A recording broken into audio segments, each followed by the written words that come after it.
Hello friends, my name is Radha. Today we shall discuss about a topic that what is sprint in the Scrum framework, which is based on the concepts of Agile. So friend, let's start. First of all, I will request to please subscribe to my YouTube channel and click on the bell option as well so that my new videos can reach to you. So let's start friend. What is sprint in the Scrum framework friend? Friend, in the agile software development, a sprint is a set of period of the time during which specific work has to be completed and made ready for review. Each sprint begins with a planning meeting. During the meeting, the product owner, basically the person who has the bright ideas and the complete knowledge about the product, and the software development team agree upon exactly what work will be accomplished during the sprint. The development team has the final say when it comes to determining how much work can be accomplished during the sprint, and the product owner has the final say on what criteria need to be met for the work to be approved and accepted. The duration of a sprint is determined by the Scrum Master, the team facilitator, and manager of the Scrum framework.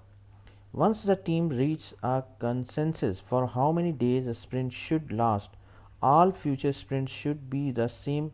Traditionally, a sprint lasts around 38 days. After a sprint begins, the product owner must step back and let the team do their work. During the sprint, the team holds during daily stand-up meetings to discuss progress and brainstorming solutions to challenges. The project owner may attend these meetings as an observer, but it's not allowed to participate unless it is to answer questions. Okay. The project owner may not make requests for changes during a sprint, and only the Scrum Master or project manager has the power to interrupt or stop the sprint. At the end of the sprint, the team presents its completed work to the project owner, and the project owner uses the criteria established at the sprint planning meeting to either accept or reject the work which has been completed in the sprint actually. Okay. Now the factors which basically affects the duration of the sprint. We have discussed that around 3 to 4 weeks is approximately the time duration of the sprint. So the stability of the backlog is a work which has to be accomplished. So the stability of the backlog is the first thing which affect the duration of the sprint. Then the next one is the overhead cost. Overhead cost means that if the duration of the sprint is increasing, obviously it will increase the overhead cost as well. So the Scrum Master basically is a person who has complete knowledge about the Scrum framework and the Scrum methodology. So he coaches and mentors the teams for shorter sprints, because if the duration of the sprint is increasing, the overhead cost will also be increased here. Then the sprint terminology, first one is the sprint goal. Sprint goal means that whatever the work you are going to complete in the next 4 weeks or 3 weeks, so what is the goal of the sprint actually? For example, you want to enable particular module in the software solution. So what is the goal? It should be defined properly. Then the sprint cancellation.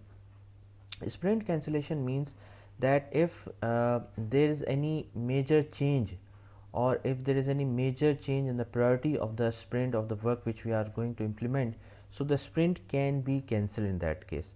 Like at some stage you realize that whatever work you are going, there is a major change in the priority, major change in the goal of the sprint.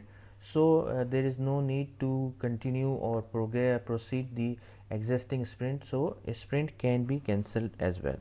So once the sprint duration is defined and user stories are selected, neither can be altered as well.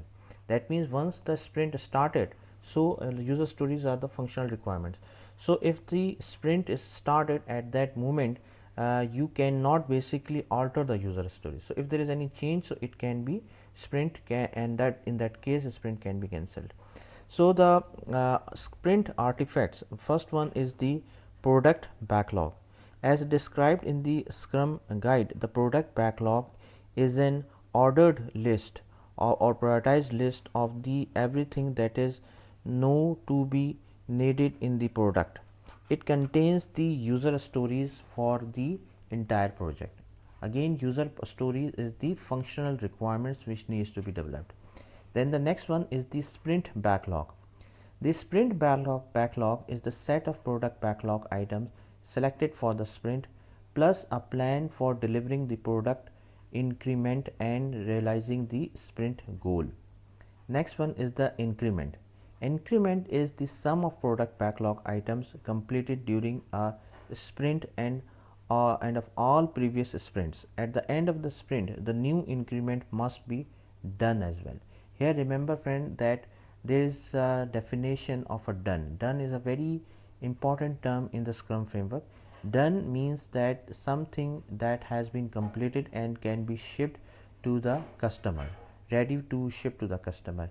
Here the criteria or the definition of done should be defined and agreed during the sprint planning meeting, that what is the criteria at which you will say that this particular task is done and can be shipped to the customer. So friend, thanks a lot for watching the video. I hope you like this video. If you like it, please share it with your friends and colleagues, and thanks a lot for watching the video. Thank you friends.